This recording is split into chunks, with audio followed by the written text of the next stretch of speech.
In this video, we are going to be taking a closer look and setting up the brand new to the Maxspect Jump line, the SK-400 protein skimmer by Maxspect. So join me, won't you?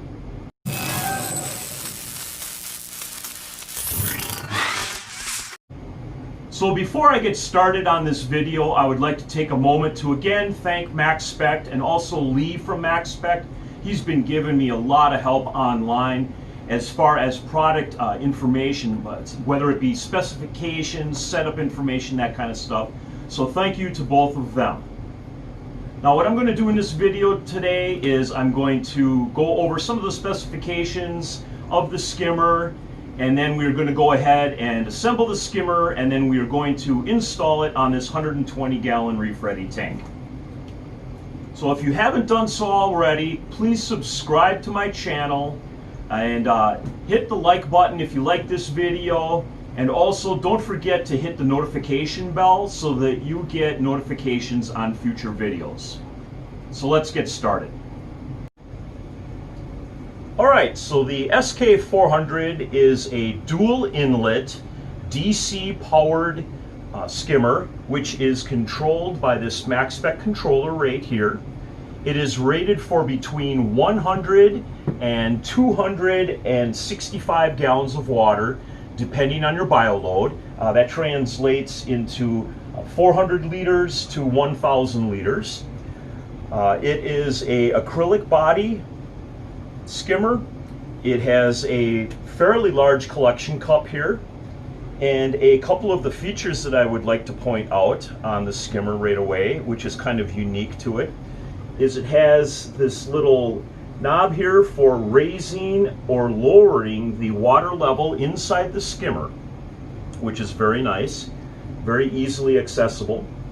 Another feature to point out right here is right printed on this label itself is the water height where it would be sitting in the sump. So instead of taking a tape measure and measuring the water in the sump itself, it's printed right here. Very, very convenient. It's in both inches and centimeters. Another feature of it, it does come with a drain hose right here. It's plugged from the factory. So if you wanted to run this into a collections type of system or into your drain, you could do that. Personally, I don't do that on my tanks. What I'm going to do is I'm going to leave this capped off. The reason that I do that is in case the skimmer overflows. If you had this going down into your drain, let's say you overfed or something happened, whatever the case, that the skimmer overflows and you get all the foam and the water just starts coming out of the cup. If you have this running into the drain, it's going to start draining your aquarium water, the salt water, and then your ATO, if you have one hooked up to your tank, is going to kick in, and it's going to start pumping fresh water into the tank as this is pumping salt water out. I've heard of a lot of tank crashes for doing that, so personally I just leave this plugged up and I empty the skimmer cup when it gets full. Now speaking of getting full, here's a very nice feature like I showed in the unboxing. It comes with a float valve, so this installs right into the top of the skimmer cup here, and when the skimmate gets up to a certain point, it lifts up on this float, and this will shut off the pump of the skimmer. This is a very nice feature that on a lot of other skimmers you have to pay additional money for. A couple of other things that I would like to point out.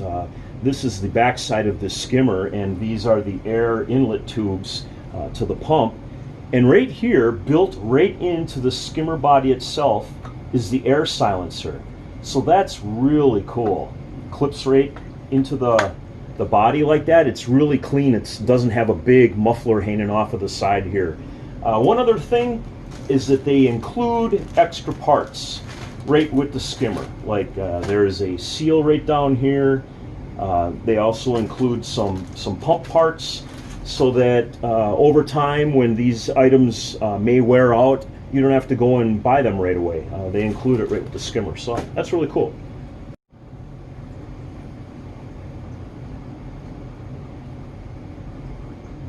All right, so the SK-400 comes pretty much assembled from the factory, with the exception of a couple of little items, the electronics to control the pump, and then you do need to install this diffusion cup onto the skimmer, but this will give me the opportunity to show you how easy it is to disassemble this skimmer.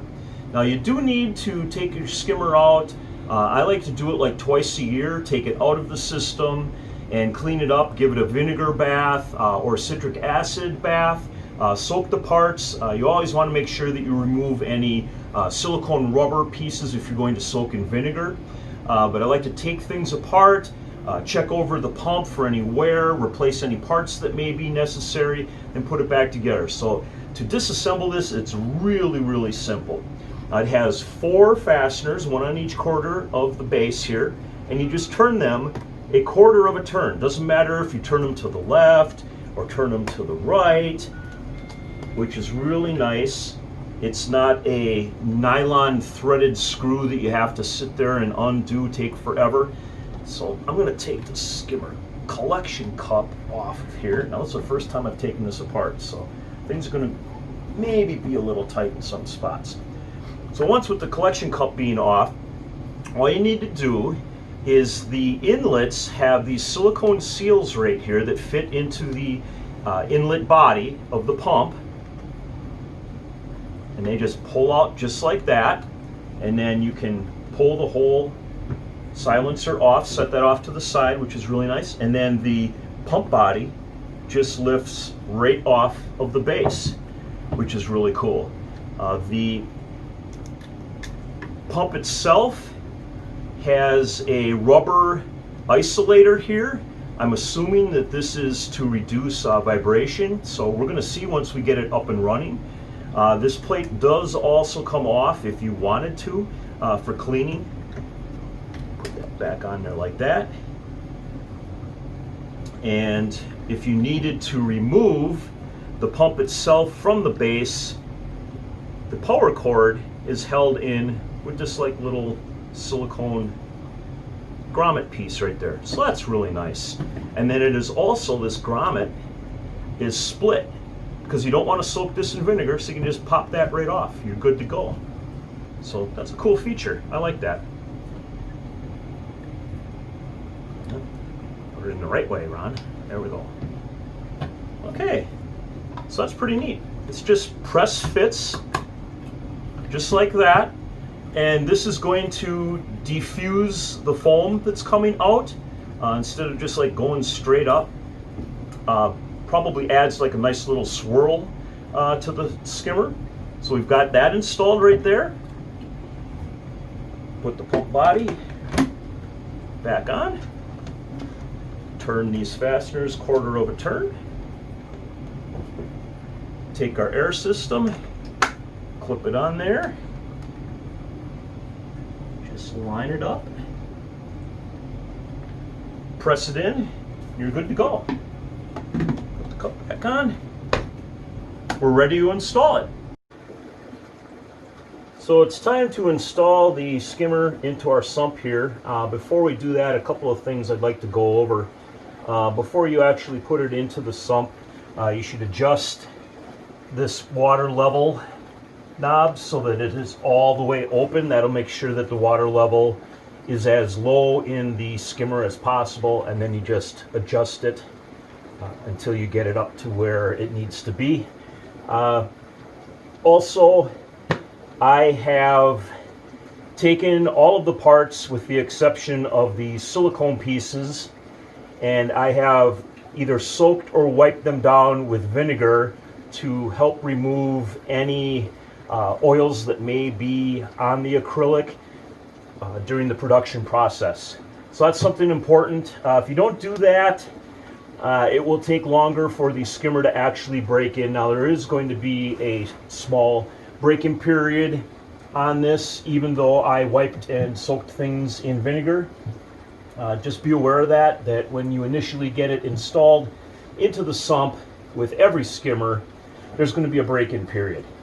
Now Maxspect recommends that we have 7 to 8.5 inches of water level in our sump, and on this compartment right here, it's at 8 inches, so it's perfect. If the water level was higher, it's going to be very difficult, if not impossible, to get the skimmer dialed in properly. So if the water level is higher, what you need to do is put something underneath the skimmer here to raise it up in the sump.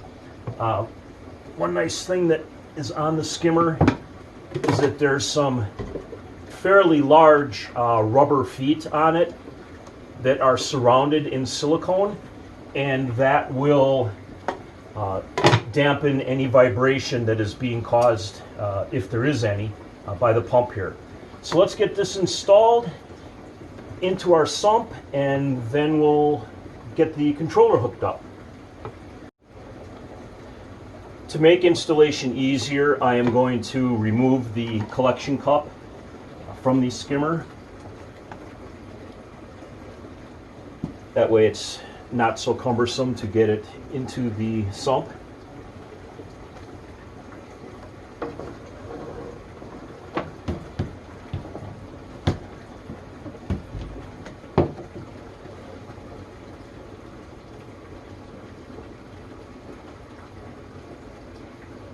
You have to hold it in place a little bit until the water fills up in the skimmer body.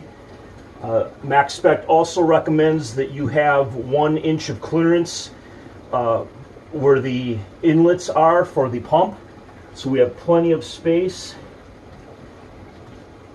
in this compartment. We'll put the collection cup back on. And then we need to install the Skimate shut-off float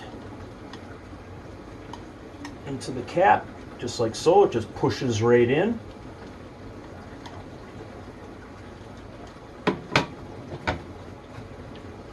And that's it. Now all we need to do is get the power cables and controller wires hooked up. So the first thing that you're going to need to do regarding hooking up the power in the controllers, you're going to need to mount the controller somewhere in the area of the aquarium where it's not going to be in contact with any water. So I mount all my electronics on this door right here. They do provide a little hanger here that you could put some screws in there, but I actually prefer to use industrial strength Velcro. So what I'm going to do is I'm going to take some rubbing alcohol and clean this surface, and then clean the surface right on the door here. That way the Velcro adhesive has a really good chance of sticking properly. Okay, so we have our controller mounted. We have all of the cables hooked in properly. Check the instruction manual on which cable goes where, but it's pretty easy to figure it out.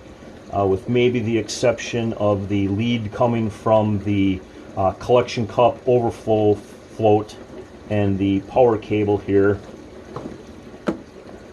They're kind of similar, but they are a different size. The power cord is actually a larger size than the float shutoff.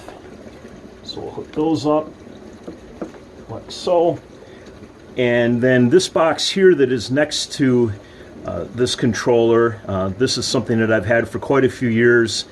What it is it is a box that has a couple of water level sensors that if the water level in the sump gets too high, it'll actually, there's an AC outlet underneath here. It will shut off whatever you have plugged into there. So that's nice if you get a power outage and the water level in your sump goes up way past what should be for the skimmer. When the power comes back on and the water level is high, generally that will cause the skimmer to overflow. So there's a delay on here until the water level in the sump gets down to where the sensor is, and then this will activate the power to whatever you have plugged in here.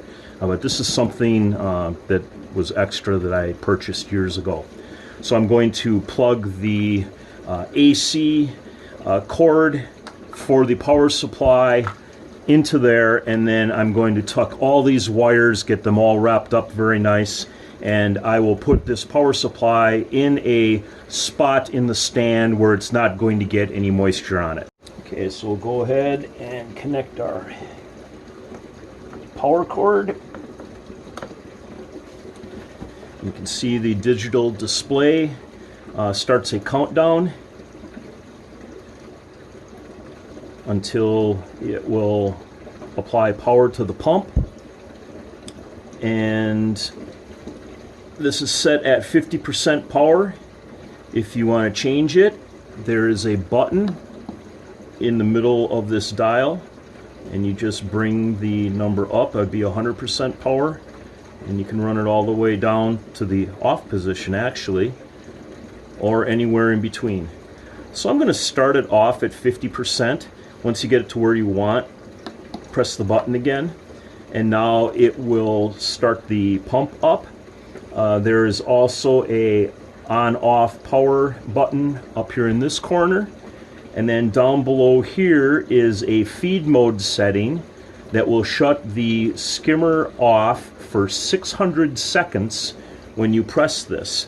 So you press this button, and you can see right there, now it's got the countdown, the 600 seconds, and this little light flashes. Now the skimmer pump is off, so you can go ahead and do your feeding and whatnot, and then it will automatically start back up once it counts down to 0. So to undo that, you just press the button again. So very easy to figure out this controller.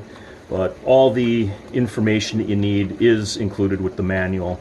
But I didn't even look at the manual except to figure out how long the feed mode was on it. But very simple to get set up.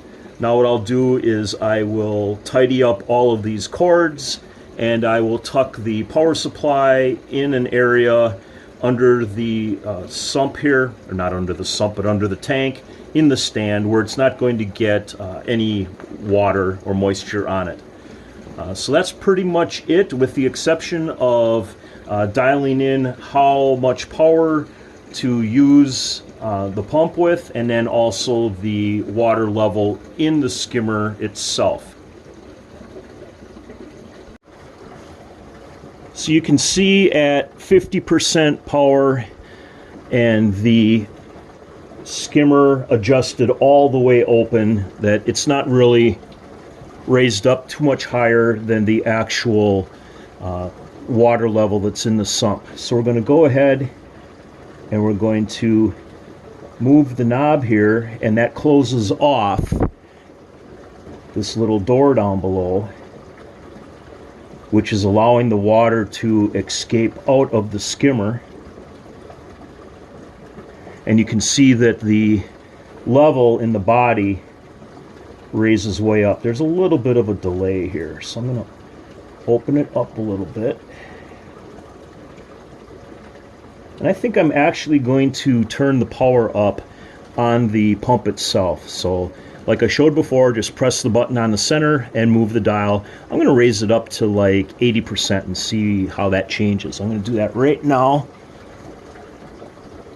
And you'll be able to see, hopefully,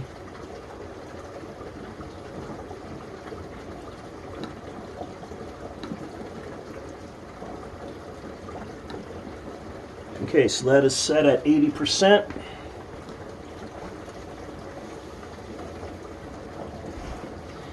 And I don't know if you can see in the video, but in person here, I see a lot more air in this swirling pattern of the water. So I like that. So we're gonna close that up a little bit. Now where we want our foam level to be is actually up in this area here.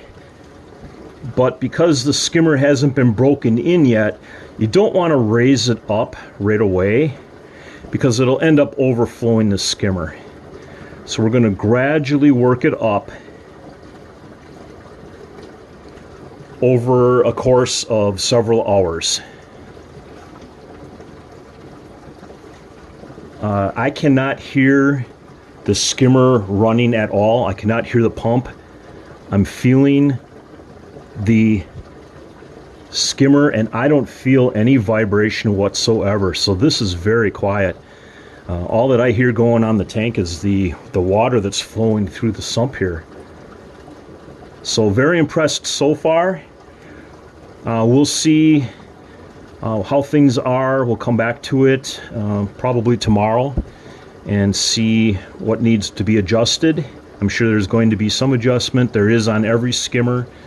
But what's kind of nice is you can really fine tune this skimmer because you can adjust the pump speed and the water level in the body of the skimmer itself. So we're back here after about, I would say, 13 hours of running, and you can see we got a little bit of skimmate that's in here. You can see the foam right there is pretty much where we want it. That's kind of like where it's breaking, and it's hard to tell through the condensate on there, but there's a little bit of foam on the neck up above. I might raise it up just a little bit higher, but I want to wait until it's pretty much broken in before I do the fine tuning. I did have to adjust the pump speed up to 100%, and that's giving some really nice foam, a lot of agitation in there, a lot of contact time. Not real violent agitation, but really fine bubbles that are in there, and you can see where the air and the water is mixed inside the pump. You can see it kind of churning around there before it comes out. Pretty cool.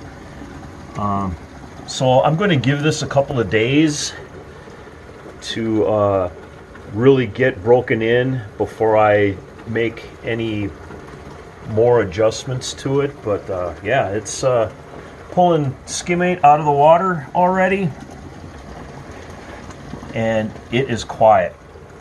All you can hear is the water that's actually going through. So before I wrap this video up, a few things that I would like to say. First off, thank you again to Maxspect and to Lee for sending me the product and helping me out with questions that I've had.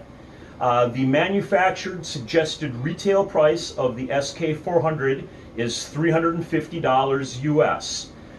Some things that I really liked about the skimmer. First off, it was very easy to set up. Now, granted, I've been doing this for a long time, but this skimmer was extremely easy to set up compared to some of the other ones that I have set up in the past. It is very quiet. You cannot even hear it running. Now, granted, it's only been running for less than a day, so that may change. And I will be doing a follow-up video to this one here, just to show you all how things are working with this skimmer. But so far, I'm very impressed with that. It's very easy to adjust the water level in the skimmer body, and also the power to the pump is very nice feature that you can adjust that power. So if you needed to increase or decrease the power of the pump, seeing as that it is a DC pump, it's very easy to do. I also like the fact that there's built-in float for if you get skimmer cup filled up, that it's going to shut the pump off.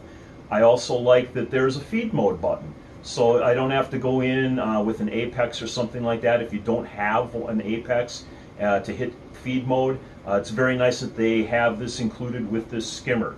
So you just hit the button, goes into feed mode like we talked about earlier in the video. So if you've liked this video, please hit the like button. If you haven't subscribed already, please do so. And don't forget to hit that bell so that you get notifications of future videos when I release them. And I will be coming out with 2 other videos that are Maxspect items. They're already out on the market. One's a return pump and the other is a circulation pump. So hope you enjoyed it. I know I'm very impressed with this skimmer so far. So I'm going to wrap things up, as I always do, by just saying, happy reefing.